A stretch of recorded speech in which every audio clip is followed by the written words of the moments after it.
Las últimas semanas hemos estado viendo una serie acerca de la carta a Santiago, y el mensaje de Santiago en las últimas semanas nos ha llevado a ver algo que muchas veces no queremos ver.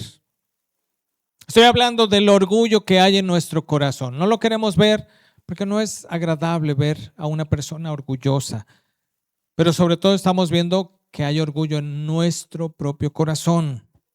Ahora, para entender lo que Santiago nos va a decir hoy, necesitamos recordar una verdad que vimos anteriormente en este mismo capítulo. La palabra de Dios nos dice que Dios se opone a los orgullosos, pero da gracia a los humildes. ¿Puede leerlo conmigo, por favor, una vez más? Que dice, Dios se opone a los orgullosos, pero da gracia a los humildes. Ahora, este es uno de los grandes contrastes que van a estar durante toda esta sección de la carta. O sea, nos está hablando de que por un lado están los orgullosos, pero por el otro lado están los humildes. Son dos tipos de personas. Ahora, Santiago no solamente nos dice que el orgullo es malo, no se limita solamente a eso. Tampoco nos dice solamente que debemos ser humildes. Santiago nos está mostrando cómo se ve o cómo se ven esas dos realidades en la vida diaria. No sé si recuerdan lo que vimos en el capítulo 3. Él nos enseña un contraste. Él nos habló de dos sabidurías, dos clases de sabidurías. Por un lado nos mostró que hay una sabiduría que es terrenal, que es humana y que es diabólica. Eso es por un lado. Pero por el otro lado vemos esa sabiduría que desciende de lo alto, que viene de Dios. O sea, son dos tipos de sabiduría. Son dos voces que escuchar, dos maneras de vivir completamente diferentes.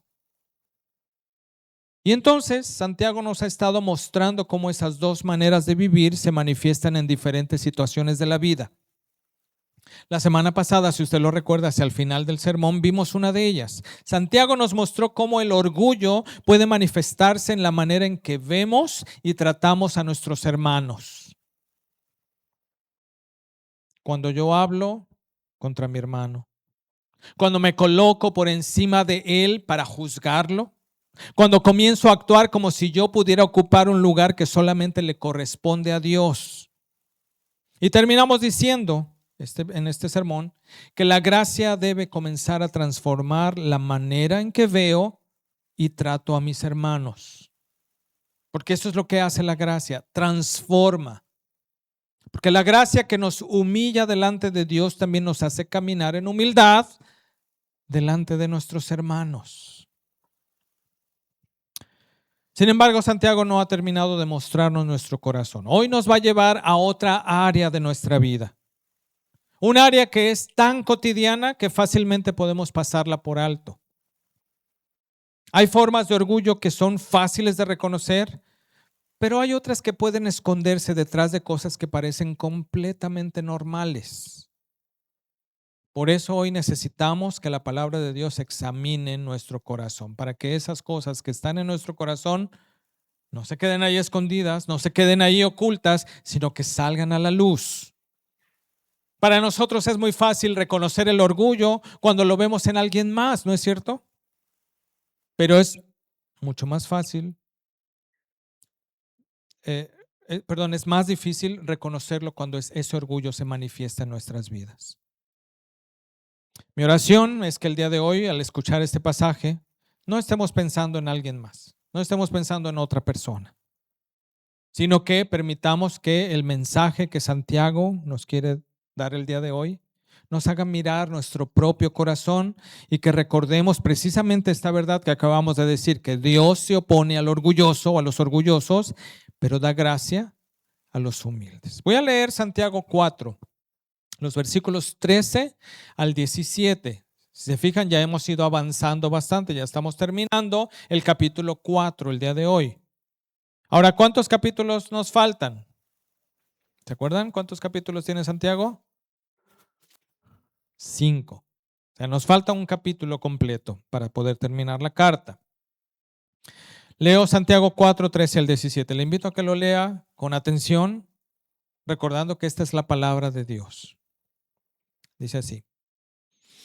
Ahora escuchen esto, ustedes que dicen, hoy o mañana iremos a tal o a cual ciudad, pasaremos allí un año, haremos negocios y ganaremos dinero. Y eso que ni siquiera saben qué sucederá mañana. ¿Qué es su vida? Ustedes son como la niebla que aparece por un momento y luego se desvanece.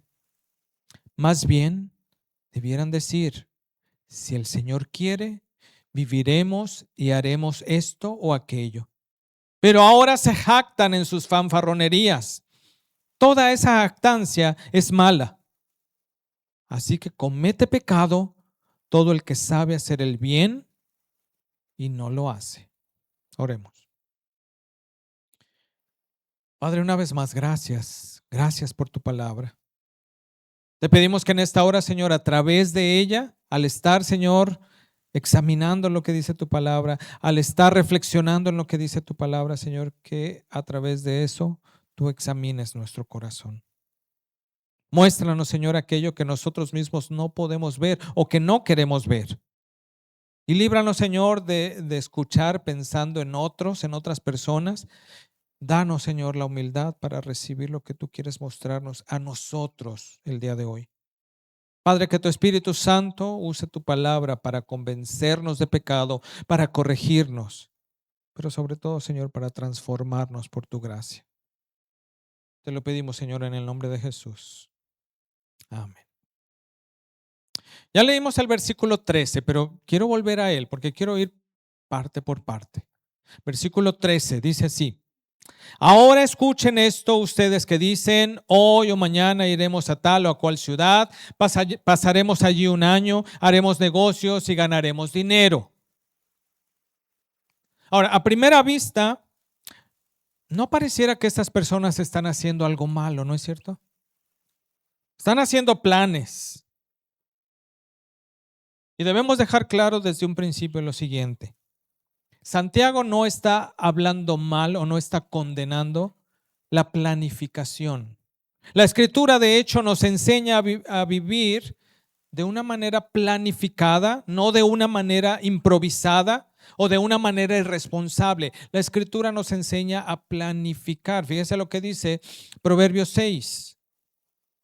Proverbios 6 nos hace enfocarnos en un animalito muy pequeño, la hormiga, y nos dice, anda, perezoso, fíjate en la hormiga, fíjate en lo que hace y adquiere sabiduría.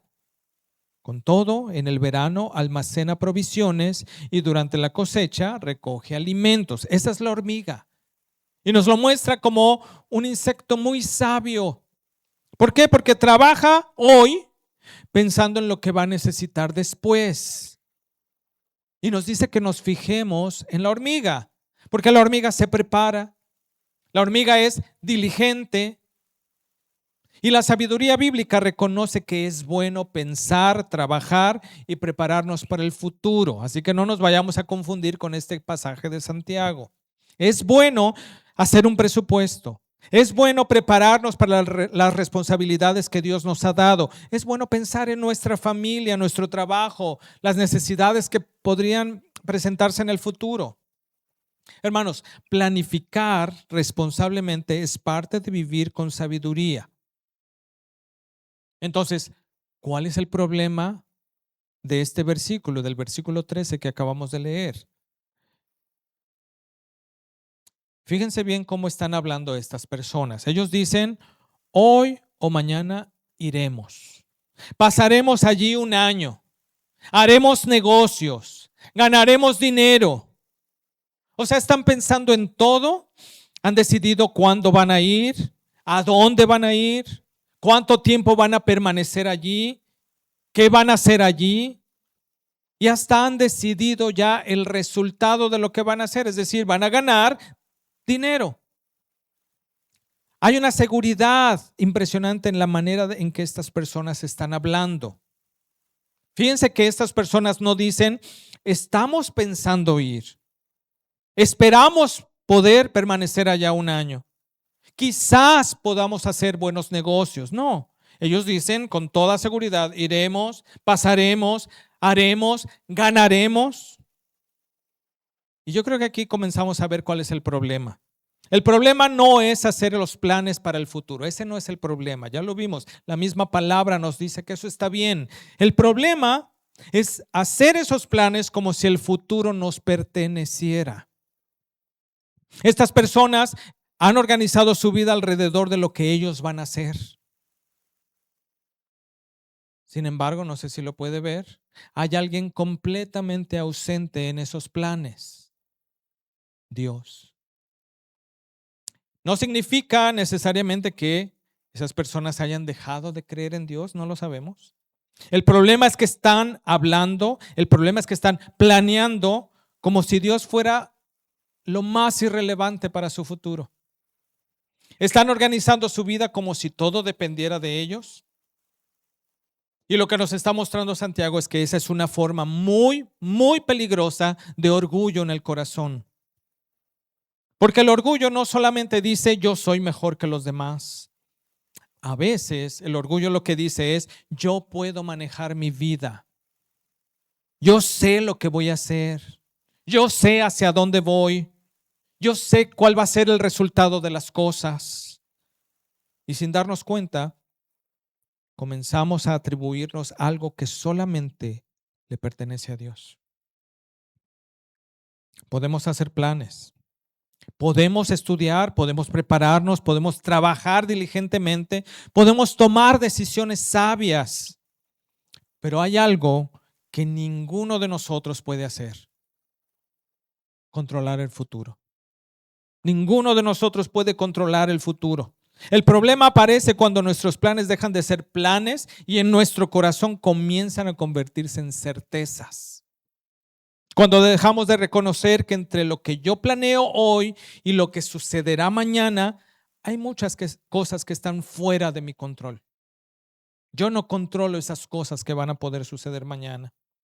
Y eso es precisamente lo que estos hombres en el versículo 13 han olvidado. Han calculado el día, han calculado la ciudad, han calculado el año, el negocio, aún la ganancia que tendrán, pero han olvidado algo que es fundamental: su propia fragilidad y la soberanía de Dios. Y Santiago quiere llevarnos a ver que esto no es simplemente falta de precaución. Nos está mostrando que eso es orgullo en el corazón. Y recuerden lo que ya nos dijo, ¿verdad? Que Dios se opone a los orgullosos. Dios se opone a los orgullosos. Ese mismo orgullo que el domingo pasado estuvimos viendo que puede llevarme a colocarme por encima de mi hermano, hoy estamos viendo que ese mismo orgullo puede llevarme a mirar hacia el futuro y a comportarme como si yo fuera dueño o como si yo fuera señor de mi propia vida. En esa primera situación, el orgulloso quiere ocupar el lugar de Dios para juzgar a los demás. Pero en esta situación que se nos describe hoy en el versículo 13, ese orgulloso quiere ocupar el lugar de Dios para gobernar lo que todavía no ha sucedido. Y Santiago responde a esto con toda seguridad, con una frase que derrumba toda ilusión de control y nos dice: y eso que ni siquiera saben qué sucederá mañana. Hermanos, podemos hacer planes. De hecho, debemos hacer planes. Pero necesitamos recordar que el futuro no nos pertenece. El futuro no nos pertenece. Y esto nos lleva al versículo 14. ¿Qué nos dice el versículo 14? Lo voy a leer nuevamente. Dice: y eso que ni siquiera saben qué sucederá mañana. ¿Qué es su vida? Ustedes son como la niebla que aparece por un momento y luego se desvanece. Santiago responde a toda la seguridad del versículo anterior con una realidad muy sencilla. Ustedes no saben. Recuerdan, ellos habían dicho: iremos, pasaremos, haremos, ganaremos. Pero Santiago les responde muy fácil, muy sencillo, y les dice: ni siquiera saben qué sucederá mañana. Ese es el primer límite que Santiago nos obliga a reconocer, que no conocemos el futuro. Nuevamente, podemos hacer planes, podemos prepararnos, podemos tomar decisiones sabias, pero ninguno de nosotros sabe con toda seguridad lo que va a suceder mañana. No lo sabemos. A veces vivimos como si lo supiéramos. Hacemos planes y organizamos todas nuestras agendas, pensamos en lo que viene. Y eso lo hacemos bien, pero la Biblia nos llama a vivir con la certidumbre de que es Dios quien tiene el futuro en sus manos. Dios conoce el mañana, nosotros no. Aún en esto yo creo que vemos la misericordia de Dios, porque imagínense, si hoy pudiéramos conocer todo lo que vamos a enfrentar durante los próximos años, probablemente quedaríamos aplastados bajo el peso de cosas para las cuales todavía no tenemos la gracia necesaria. Dios no nos llama a vivir hoy cargando el mañana, y eso es misericordia, porque Él nos da la gracia para vivir el día de hoy. Y cuando llegue mañana, nos va a dar la gracia que necesitamos para mañana. Pero Santiago no se detiene aquí diciendo solamente que no conocemos el futuro. Hace una pregunta todavía más profunda y nos dice, ¿qué es su vida? Yo creo que esta es una pregunta que nos impresiona. ¿Qué es tu vida? Santiago le dice, antes de decirme lo que harán con el próximo año, deténganse un momento y piensen qué es su vida. Y él mismo le responde, ustedes son como la niebla que aparece por un momento y luego se desvanece. No sé si usted ha visto la niebla aquí, a veces tenemos días con mucha niebla. Especialmente en una mañana fría hay niebla, está allí, la vemos, pero cuando sale el sol, ¿qué le pasa? Comienza a aumentar la temperatura y poco a poco esa niebla simplemente desaparece. Bueno, eso es lo que dice Santiago que es nuestra vida. Aparece por un momento y luego se desvanece. Ahora, Santiago nuevamente no está diciendo que nuestra vida no tenga valor. Eso no es lo que está diciendo aquí. Está hablando de la brevedad de la vida. Nuestra vida es mucho más corta y mucho más frágil de lo que nosotros normalmente queremos reconocer. Nuestra vida es corta. El Salmo 90 de hecho nos dice, enséñanos a contar bien nuestros días para que nuestro corazón adquiera sabiduría. Porque una persona sabia aprende a vivir consciente de que sus días son limitados. Eso es sabiduría, saber que nuestros días son limitados. Y ese es precisamente uno de nuestros problemas. Vivimos como si la vida fuera larga y como si la eternidad estuviera lejos. Así vivimos. Pero Santiago nos recuerda y nos lo dice claramente que la vida es corta, la eternidad está cerca. Ahora observen allí el contraste, porque ellos dicen, pasaremos allá un año. Y Santiago les responde, ni siquiera saben qué va a suceder mañana. Ellos están haciendo planes para un año entero, pero ni siquiera tienen garantizado el día siguiente. Y ahora, yo sé que esto puede sonar incómodo, incluso puede sonar demasiado fuerte, pero Santiago no nos está diciendo esto para producir miedo en nuestra vida. Lo que él quiere que se produzca es humildad. Porque recordar que mi vida es como la niebla me coloca nuevamente en mi lugar. Yo soy criatura, Él es Dios. Yo no soy Dios, yo no conozco mi futuro, no controlo la duración de mi vida, no puedo garantizar el mañana. Y lejos de hacer que nuestra vida pierda significado, reconocer esto debe hacer que cada día de nuestra vida tenga mucho más valor. Porque hoy estoy aquí, gracias a Dios porque hoy estoy aquí, porque hoy tengo vida, porque hoy puedo amar a los que están a mi alrededor, porque hoy puedo servirles, porque hoy puedo obedecer al Señor, hoy le puedo buscar. Así que no necesito controlar el mañana para vivir fielmente el día de hoy. Lo voy a decir una vez más. No necesito controlar el mañana para vivir fielmente hoy. Que ese es el llamado. Ahora surge una pregunta. Si no conozco el futuro, si mi vida es tan breve, si no puedo garantizar que yo pueda estar aquí mañana. Entonces, ¿por qué hacer planes? ¿O cómo debo hacer esos planes? Si la Biblia me está diciendo que sí puedo hacer planes. Bueno, sabemos que tenemos responsabilidades.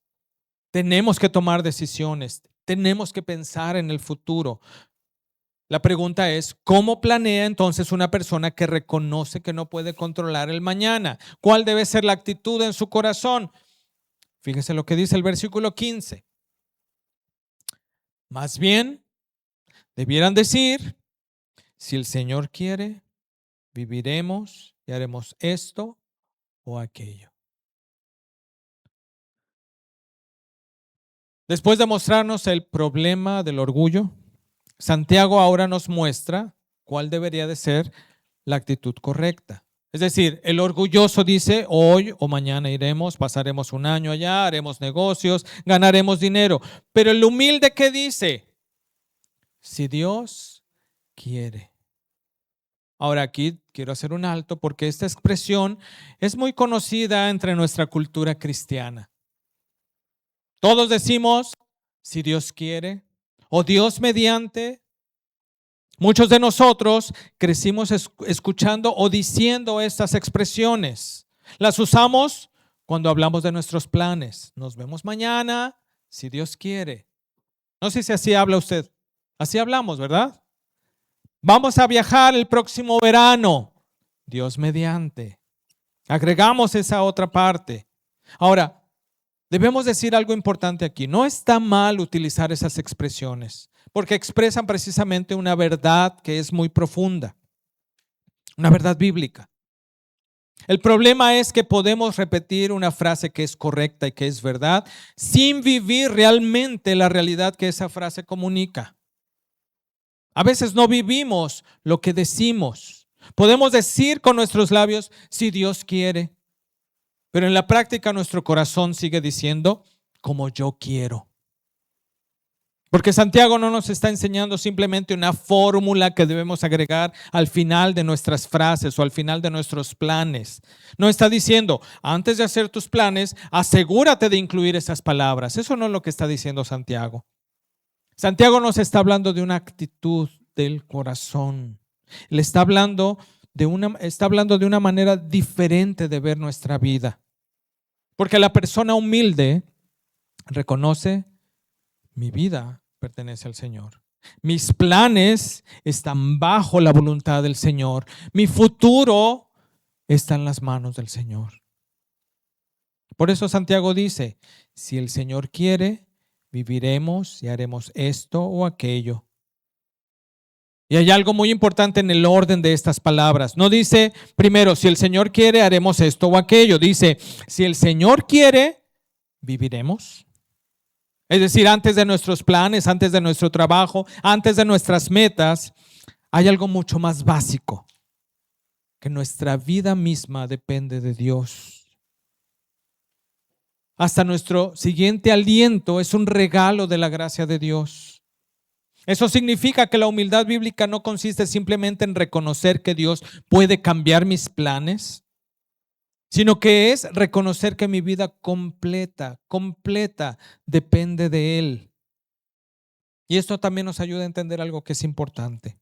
Someter nuestros planes a la voluntad de Dios no significa dejar de hacer planes, ya lo dijimos. No significa vivir de manera pasiva o irresponsable, cruzados de brazos, a ver qué es lo que Dios quiere hacer en mi vida. No. El mismo Dios que nos llama a confiar en Él también nos llama a trabajar, a pensar, a tomar decisiones sabias. La diferencia está en dónde está nuestra confianza. Porque el orgulloso dice, yo tengo que asegurar mi futuro. Eso es lo que está en el corazón del orgulloso. Pero el humilde lo que dice es, voy a hacer responsablemente lo que Dios me ha llamado a hacer, pero el resultado está en sus manos. ¿Ve la diferencia, verdad? Es decir, yo hago lo que tengo que hacer responsablemente delante de Dios, de acuerdo con la inteligencia, de acuerdo con las capacidades que Él me ha dado, pero el resultado está en sus manos. Y esto es mucho más difícil de lo que parece. Porque una cosa es decir, si Dios quiere, cuando todo está saliendo de acuerdo a lo que yo planeé. Pero otra cosa es vivirlo cuando Dios permite que nuestros planes cambien. Porque allí, cuando Dios cambia nuestros planes, es donde descubrimos si realmente estamos descansando en su voluntad o no.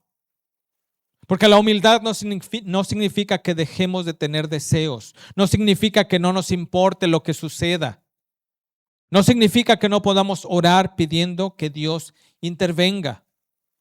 Podemos seguir haciendo todo eso.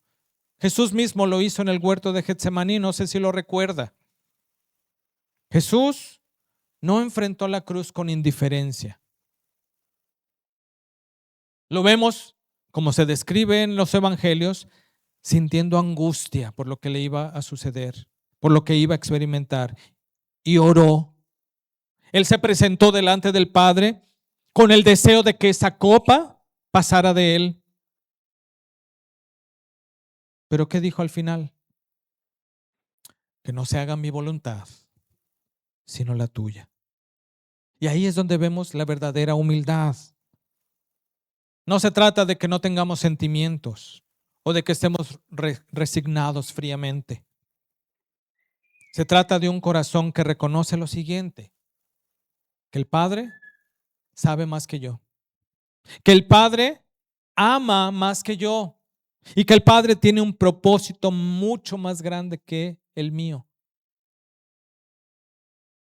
Léalo conmigo, por favor, porque esto yo creo que debe quedar grabado en nuestro corazón. Son frases que deberíamos tener grabadas en nuestro corazón. Que el Padre sabe más que yo. El Padre ama más que yo.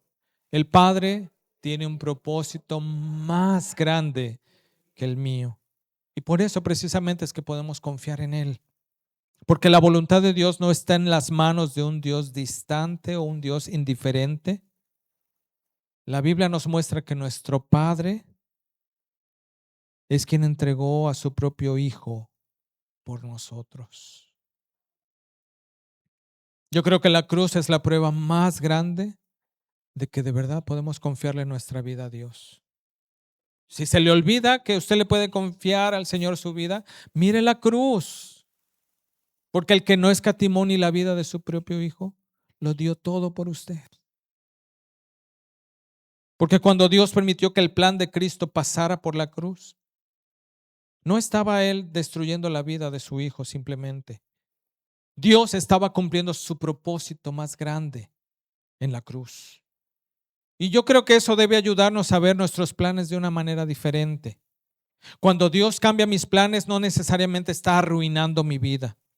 Puede estar haciendo precisamente aquello que en su sabiduría y su amor está usando para conformarme a la imagen de Cristo. Y por eso podemos decir: no sé qué va a suceder mañana, yo no controlo mi futuro, pero conozco al que sí lo controla.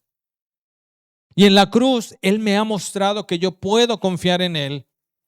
Pero ahora Santiago nos va a mostrar que el problema de estas personas no era solamente que olvidaron mencionar a Dios en sus planes. Era algo mucho más profundo, era orgullo en sus corazones. Y la verdadera humildad no solamente reconoce que Dios controla el futuro, la verdadera humildad responde obedeciendo a la voluntad de Dios. Fíjese lo que dice el versículo 16. Pero ahora se jactan de sus fanfarronerías. Toda esa jactancia es mala. Santiago nos vuelve a mostrar el problema que ha estado exponiendo desde el principio. Nos habla de orgullo, de jactancia. El problema no era simplemente que esas personas hicieron planes. El problema es que olvidaron a Dios. Olvidaron mencionar a Dios en sus planes. El problema era que habían organizado su vida como si ellos fueran dueños de esa vida. Y por eso Santiago nos dice que esa jactancia es mala, es pecado. Porque detrás de sus palabras había una actitud del corazón. Pero Santiago ya nos mostró cuál es la respuesta de la humildad. Y dice, debemos deciros, si el Señor quiere, viviremos, haremos esto o aquello. Y ahora, fíjese en el versículo 17. Nos muestra que esa humildad no se queda solamente en una confesión correcta. Versículo 17, léalo conmigo, dice: así que comete pecado todo el que sabe hacer el bien y no lo hace. Santiago está de alguna manera concluyendo esta sección, llevándonos de la verdad conocida a la verdad obedecida. Es muy diferente. Es muy diferente saber lo correcto y aún así no vivir conforme a eso. Podemos saber que Dios es soberano y continuar viviendo como si todo dependiera de nosotros. Podemos decir, si el Señor quiere, pero seguir luchando con tener el control. Podemos reconocer que Dios tiene autoridad sobre nuestra vida y aún así resistirnos en obedecerle. Por eso Santiago dice, el problema no es solamente lo que creemos acerca de Dios. El problema es si estamos viviendo conforme a lo que creemos. Y eso es lo que Santiago ha estado enseñando desde el principio en su carta. Santiago 1:22 nos dice, no se contenten solo con escuchar la palabra de Dios, pues así se engañan ustedes. Llévenla a la práctica. Conocer la voluntad de Dios y negarse a obedecerla, hermanos, eso no es humildad, es orgullo. Es continuar viviendo bajo nuestra propia sabiduría. La humildad verdadera siempre produce obediencia. Y esto es algo que me gustaría que quedara en sus mentes, quedara en sus corazones, que la humildad verdadera siempre produce obediencia. Por eso la pregunta que Santiago deja delante de nosotros no es solamente si tú sabes lo que Dios quiere. Tal vez tú sabes lo que Dios quiere. Y si te preguntan qué es lo que Dios quiere, tú lo puedes responder con toda seguridad. La pregunta es, ¿estás viviendo conforme a lo que Dios quiere? ¿Estás viviendo conforme a lo que Dios quiere? Porque después de que Santiago nos ha mostrado la verdadera sabiduría, continuar viviendo en la falsa sabiduría no es simplemente falta de madurez, es pecado, es orgullo. Y aquí también necesitamos recordar que hay una esperanza que atraviesa todo este capítulo. Porque cuando la palabra de Dios expone nuestro orgullo, no nos quiere dejar sin esperanza. Santiago ya nos lo recordó y nos dice que Dios se opone a los orgullosos, pero da gracia a los humildes. Porque el mismo Dios que confronta nuestro orgullo es el mismo Dios que recibe al humilde que viene a Él con un corazón contrito y humillado. Esa gracia que Dios nos ofrece no es una gracia pequeña, no es una gracia que está limitada. Él mismo nos dice que Él nos da mayor gracia. Recuerda, ¿verdad? Ese mensaje, esa palabra que está también en Santiago. La respuesta correcta cuando Dios revela nuestro orgullo, hermanos, no debe ser esconderlo. No debe ser justificarlo. No debe ser simplemente decirnos que debemos esforzarnos más. La respuesta es humillarnos delante del Señor, confesarle a Él nuestra necesidad de Él y recibir su gracia. Y desde esa gracia comenzar a caminar en obediencia. Porque la gracia de Dios no solamente perdona nuestro orgullo, la gracia de Dios transforma nuestro corazón para que podamos vivir dependiendo de Él. Creo que al llegar al final de este pasaje, hermanos, Santiago nos deja delante de nosotros una pregunta que es muy sencilla.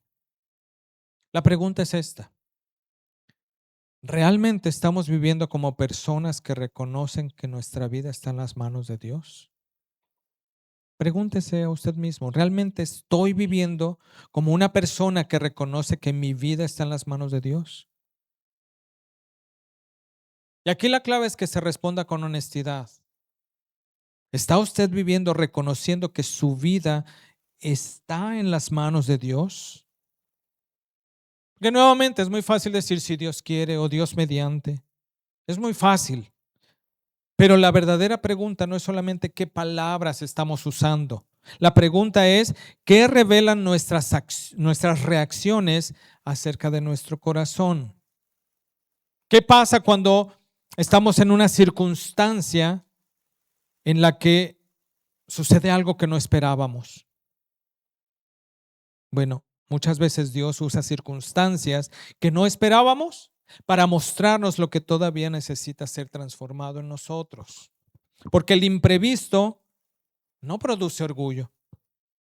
Lo que hace es ponerlo al descubierto. ¿Cómo reaccionas ante los imprevistos? ¿Qué revela cuando te enojas, cuando algo no sale como tú querías? ¿Qué se revela cuando tu frustración aparece, cuando tus planes cambian? ¿Qué revela la manera en que tratas a los demás cuando las cosas no están bajo tu control? Porque nuevamente podemos creer en la soberanía de Dios con nuestra mente, pero todavía estar luchando con tener el control en nuestro corazón. Y déjeme decirle algo, esto me confronta a mí en primer lugar. Yo reconozco que una de las áreas donde el Señor sigue trabajando en mi vida es precisamente esta: aprender a descansar en Él cuando las cosas no suceden como yo las había planeado. Yo creo que todos tenemos momentos en donde nuestra vida se ha salido del plan que nosotros queríamos. Tal vez es un viaje que se ha cancelado, tal vez es una enfermedad inesperada, tal vez es una situación familiar, tal vez es una dificultad económica que no esperábamos, tal vez es una puerta que se ha cerrado, tal vez es algo que nunca hubiéramos escogido, pero que Dios permitió. Y en esos momentos necesitamos preguntarnos: ¿qué está revelando mi reacción acerca de mi corazón? ¿Cómo reacciono? Revela lo que hay en mi corazón. La respuesta correcta cuando Dios expone nuestro orgullo no es comenzar a justificarlo. No es decir, es que así soy yo siempre he sido así, o es que las circunstancias me obligaron, o es que esa persona me hizo enojar. La respuesta correcta es humillarnos delante del Señor. Y al hacer eso necesitamos recordar algo muy importante. Dios no solamente nos muestra nuestro orgullo, el orgullo que hay en nuestro corazón. Él nos muestra su gracia. Porque nuestra esperanza no está en que nosotros aprendamos a confiar perfectamente o de una manera perfecta. Nuestra esperanza, hermanos, está en que tenemos un Salvador perfecto que sí confió perfectamente en su Padre Celestial. Ese es nuestro Salvador. Y nuevamente la cruz es la prueba de que podemos descansar en la providencia de Dios. Porque allí vemos que Dios puede tomar incluso aquello que nos parece más doloroso, lo más difícil, lo más incomprensible, y usarlo para sus buenos propósitos. Si Dios pudo obrar a través de la cruz para traer nuestra salvación, hermanos, podemos confiar que también está obrando en nuestra vida, aún aquello que todavía no entendemos, aún en aquello que no entendemos. Y por eso podemos decir: no sé qué va a suceder mañana. Yo no controlo mi futuro, pero conozco al que sí lo controla. Y en la cruz ya me ha mostrado que puedo confiar en Él. ¿Puedes decir amén a esto? El Señor en la cruz nos ha mostrado que podemos confiar en Él. Por eso, hermanos, yo les animo a que entreguemos nuevamente nuestros planes al Señor. Que le entreguemos nuestros deseos, que le entreguemos nuestras expectativas, que entreguemos aquello que estamos intentando controlar. Y es algo que usted sabe. ¿Qué está usted intentando controlar? Bueno, eso entrégueselo al Señor. Entrégueselo al Señor. Humíllese delante del Señor. Oremos. Padre, venimos delante de ti reconociendo que muchas veces, y lo hemos hecho antes, queremos tomar en nuestras manos algo que solamente te pertenece a ti. Y perdónanos, Señor, perdónanos por esas veces en que hemos vivido como si nuestro futuro dependiera de nuestra propia capacidad, de nuestra propia sabiduría o de hacer planes perfectos. Perdónanos, Señor, por las veces que hemos dicho si Dios quiere con nuestros labios, mientras nuestro corazón ha insistido en que las cosas sucedan como yo quiero. Perdónanos, Señor. Y Padre, también gracias porque cuando tu palabra expone nuestro orgullo, no nos dejas sin esperanza. Gracias porque tú nos recuerdas que tú das gracia a los que se acercan en humildad a ti, Señor. Gracias porque esa gracia es mayor que nuestro pecado, mayor que nuestra debilidad, mayor que nuestra falta de confianza. Y gracias, Señor, porque en Cristo, gracias porque en la cruz tú nos has mostrado tu amor. Porque en la cruz podemos ver que confiar en ti es lo mejor, aun cuando no entendamos tus caminos. Por eso, Señor, te pedimos que tú nos ayudes a vivir con humildad. Enséñanos, Señor, sí a hacer planes, sí a trabajar, a ser responsables, pero con un corazón rendido a tu voluntad. Señor, enséñanos a descansar en tu providencia. Que cuando nuestros planes cambien, recuérdanos, Señor, que nuestra vida sigue estando en tus manos. Que cuando enfrentamos incertidumbre, recuérdanos que tú conoces el mañana. Y cuando, Señor, nuestro corazón esté luchando y quiera tener nuevamente el control, recuérdanos y llévanos nuevamente a Cristo y a su cruz, donde podemos ver que tú eres bueno y digno de toda nuestra confianza. Y que podemos vivir, Señor, cada día diciendo con una sinceridad genuina en nuestro corazón, si el Señor quiere, viviremos y haremos esto o aquello. Te lo pedimos en el nombre de Jesús. Amén.